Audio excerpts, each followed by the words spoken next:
आप लोगों को हर्षद मेहता याद है, जिसने बैंकिंग सेक्टर के लूपहोल्स का फायदा उठाकर लाखों करोड़ रुपए का घोटाला किया था, जिस पर स्कैम 1992 और बिग बुल जैसी फिल्में बनाकर उसे एक हीरो की तरह पोर्ट्रेट किया गया था। लेकिन क्या आपको पता है कि उस वक्त देश को इतने बड़े घोटालेबाज से बचाने वाले रियल हीरो का नाम क्या था? RBI governor S Venkataramanan. S Venkataramanan वो अनसंग हीरो हैं जिन्होंने न सिर्फ देश को हर्षद मेहता जैसे घोटालेबाज से बचाया, बल्कि 1991 में देश को आर्थिक दिवालियापन से निकालने में भी अपनी अहम भूमिका निभाई थी। देखिए, अभी हाल ही में मनोज वाजपेयी की नई फिल्म गवर्नर का पोस्टर लॉन्च हुआ है। इसमें एक लाइन लिखी है, if I fail India fails.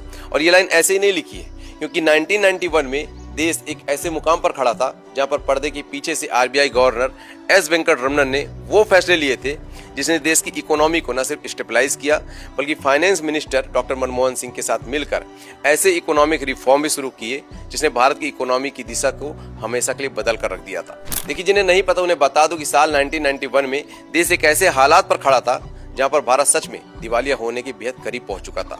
उस समय देश की विदेशी मुद्रा भंडार यानी कि फॉरेन एक्सचेंज रिजर्व इतने कम बचे हुए थे कि भारत मुश्किल से 2-3 हफ्तों का आयात ही कर सकता था।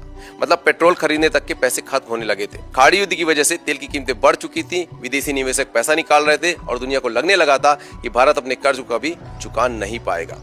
और उसी वक्त आरबीआई गवर्नर एस वेंकटरमणन जैसे हीरो पर्दे के पीछे से ऐसे कड़े फैसले लेते हैं जो न सिर्फ देश को फिर से आर्थिक रूप से मजबूत करते हैं, बल्कि हर्षद मेहता जैसे घोटालेबाज को भी एक्सपोज करते हैं जो देश को दीमक की तरह चाट रहे थे। और यही कारण है कि जब आरबीआई गवर्नर एस वेंकटरमणन जैसे किसी भी अनसंग हीरो की कहानी कोई भी कलाकार बड़े पर्दे पर लेकर आता है तो उसके समर्थन में मैं खड़ा होता हूँ, क्योंकि देश के युवाओं का आदर्श हर्षद मेहता जैसे घोटालेबाज नहीं, बल्कि एस वेंकटरमणन जैसे लोग होने चाहिए।